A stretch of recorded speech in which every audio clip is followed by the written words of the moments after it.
Halo guys, welcome back to our YouTube channel. Jadi di video kali ini kita kedatangan bintang tamu yang super spesial nih dari kaum milenial yang bakal kita wawancarain tentang kapan sih mereka ini melek teknologi guys. Jadi stay tune ya. Oke, sebelumnya kita bertiga sebagai presenter ingin memperkenalkan diri dulu. Perkenalkan, nama aku Angelika Mangalamuras. Aku Cindy Marini. Dan aku Miranti Charmelina. Juga mengundang tamu-tamu yang luar biasa di sini, yaitu ada Mahdi, Aidi, Andre Marini. Makasih ya Bang, sebelumnya kita mau berterima kasih atas ketersediaannya untuk podcast ini. Sama-sama. sama-sama. Siapa ini yang mau kasih pertanyaan ini? Oke Bang, jadi kita tuh mau membahas tentang teknologi dari versi kaum milenial dan Gen Z. Nah, kalau dari abang-abang ini sebagai kaum milenial, kapan sih mulai mengenal teknologi, misalnya kayak HP atau laptop, itu bisa diceritakan gimana story-nya masing-masing? Mungkin boleh dari abang. Saya sendiri ya. Oke. Saya sebagai salah satu generasi milenial ya. Iya. Wow. Oke. Secara pengalaman pribadi saya sih, secara pengalaman pribadi, ya kami juga terlahir di daerah yang masih terpencil, juga dikatakan terpencil. Itu di mana di Pulau Sumbawa, yang paling timur daerah Bima. Itu saya sendiri memiliki kontak langsung dengan smartphone ataupun teknologi itu di usia kurang lebih 15 tahun. Karena bukan berarti, ya faktor juga bisa dikatakan faktor orang juga bisa, dan juga mungkin kedisiplinan orang tua juga bisa. Karena pandangan orang dulu di daerah kami, ketika orang anak-anak yang cepat dengan HP sendiri, itu tuh bisa berdampak buruk bagi situasi dia ataupun sosial. Itu aja. Kalau dari abang, Oh iya, baik. Saya juga termasuk dari generasi milenial kan. Kalau ngomongin historis dari saya sendiri, kapan saya mulai mendapatkan suatu elektronik seperti contoh HP, kayak laptop. Nah, pada saat itu saya masih berusia hampir sama kayak kerabat saya di samping atau narasumber salah satu ini. Saya dulu itu di usia kurang lebih 15 tahun juga. Nah, di waktu itu pun HP nggak seperti HP di zaman yang kita kenal saat ini ya. Ya, model HP-nya udah ada kayak model kameranya, dari bentuk layarnya sudah cukup luas. Ya, jadi di waktu itu pun saya cukup senang dengan model HP lawas dulu itu. Tahu lah HP. Nah, model HP waktu zaman kakak dulu gimana sih?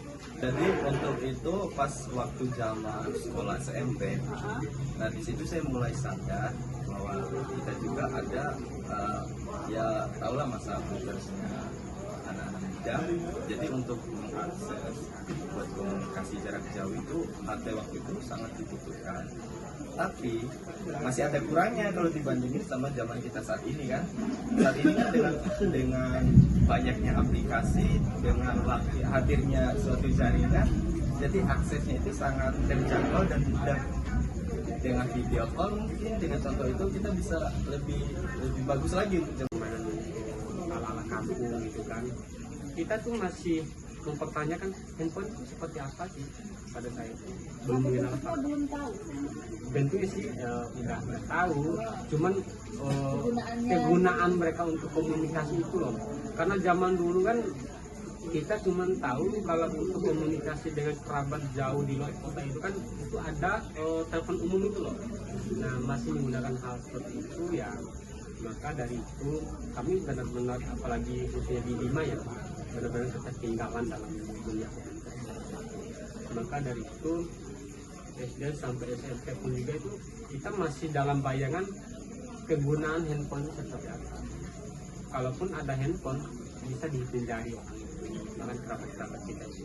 Tapi ya kan, HP-HP yang digunakan pada saya itu kan HP jadul semua. Nggak ada yang namanya Android atau segala macam. itu masih dalam seputaran Nokia itu. Ya, Nokia itu kan kalau udah megang itu sudah luar biasa, ya kan? Pada zaman itu. Nah pada zaman itu, nah makanya kita pun seumuran zaman itu kan tidak ada yang lebih cepat terpengaruh dengan hal seperti itu. Nggak segampang zaman sekarang. Zaman sekarang kan baru keluar dari rahim ibunya udah tahu HP, ya kan? Nah kita kan enggak. Bahkan yang ngasuh anak sekarang HP. Iya.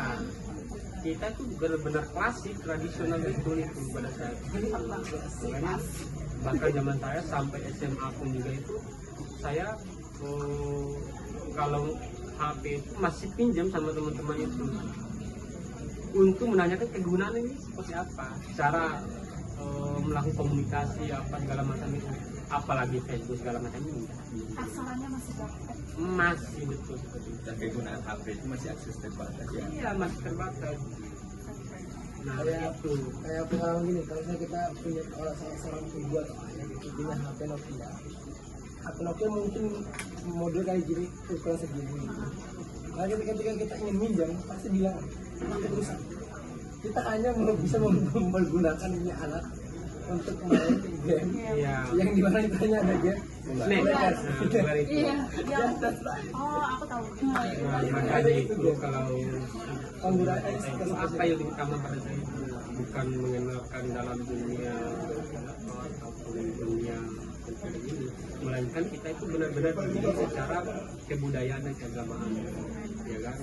Misalnya pagi-pagi nih sekolah, habis sekolah ayo bantu orang tua bertani, menjelang maghrib siap-siap mengaji, habis mengaji tidur, kayak gitu aja kehidupan kita. Kalau nggak ada kerjaan lain kan kita bisa permainan tradisional itu loh, misalnya main bola apa, main kelereng, main gitar segala macam, itu aja yang dialami sama kita sebelum mengenal ini. Sosialnya lebih kuat ya. Jadi kedekatan kita dengan sosial itu kental. Emosional. Jadi di era teknologi sekarang nih, menurut abang-abang, interaksi sesama itu lebih enak langsung secara seperti ini atau lewat handphone, elektronik, handphone atau apalah itu, lebih enak mana? Feeling ya, misalnya kita bisa mengambil kasus gini, ketika kita ingin ngobrol sama teman kita ya sendiri, ketika teman kita hanya main game di smartphone ya, kita kan ketika komunikasi nggak nyambung satu sama lain, akhirnya nggak koneksi satu sama lain, akhirnya kita juga kadang merasa nggak dihargai ya, dan itu pertama. Dan juga ketika kita ingin melakukan kontak komunikasi dengan menggunakan smartphone, memang itu lebih simpel digunakan, tapi feelingnya tuh ketika kita ingin lebih dekat, kita masih merasa apakah bahasa ini lebih sopan gitu, apakah ini kata ini lebih enak bisa. Ada kata-kata bijak gitu. Wow. Ini yang ditunggu-tunggu nih. Yang dimana saya memposisikan kehadiran teknologi ini, dia bisa menjauhkan yang dekat tapi mendekatkan yang jauh. Benar, benar. Contohnya bang? Contohnya misalnya nih kita lagi duduk bareng nih, mau bicara apa dia kan nggak mau tahu, dia sedang sibuk dengan HP-nya sendiri. Mau mengajak ngobrol sekalipun tuh dia kalau fokus sama game udah selesai barang, ya kan? Padahal kita ini dekat nih. Nah, terasa dalam hal ini kan kita dijauhkan. Nah, itu dampaknya. Kalau manfaatnya kan ya bisa mendekatkan yang jauh. Dalam hal yang mendesak kita bisa langsung cepat untuk bergerak dalam hal komunikasi gitu loh. Nah, iya. Minjem lebih enak, Bisa. lebih gampang. Makanya sebenarnya kehadiran teknologi ini pun juga tergantung dari individu kita masing-masing, ya kan? Mau memanfaatkan seperti apa ya kembali lagi dalam pribadi kita. Artinya kan, tapi dampak yang sangat luar biasa, yang luar biasa itu menjauhkan dari kehidupan sosial kita sebenarnya. Itu itu lebih cenderung kebanyakan ya, kalau orang sudah terjerumus dalam hal itu dia lebih memilih untuk individual dalam itu. Karena apa? Karena dia memiliki HP aja, dia menganggap itu sudah punya kawan itu ibarat 10.000 orang gitu. Nah seperti itu kalau saya melihat dalam perkembangan sekarang, beda dengan kehidupan kita dulu, ya kan? Kawan aja nggak ada, cara untuk komunikasi kita cari kan gitu. Di mana tempat-tempat biasanya itu kan kita sudah tahu. Nah jadi sosial itu tentang itu loh. Nah itu dari saya. Kalau dampak teknologi sendiri ke abang-abang nih yang paling signifikan tuh apa sih? Kalau aku merasa kacamata positif ya, aku merasa aku telat untuk melek teknologi. Karena di dunia sekarang itu memang sepenting itu kita menggunakan teknologi. Karena kenapa kita mengatakan telat? Karena kita empat aktif dengan teknologi atau smartphone itu telat. Artinya kita ketika dibandingkan dengan generasi yang sekarang, mereka lebih menang, mereka lebih unggul. Karena apa? Mereka lebih paham lebih awal. Jadi kita lebih terlambat dan pemahamannya itu telat. Itu dampak positifnya. Tapi saya rasa untuk belajar lebih dalam lagi dan kalau untuk dibandingkan jangan sih, karena sulit. Karena perbedaan generasi, perbedaan pemahaman tentang teknologi penggunaannya sangat-sangat dominan di satu. Itu sih dampak positif. Untuk dampak positif bagiku ya sangat berguna.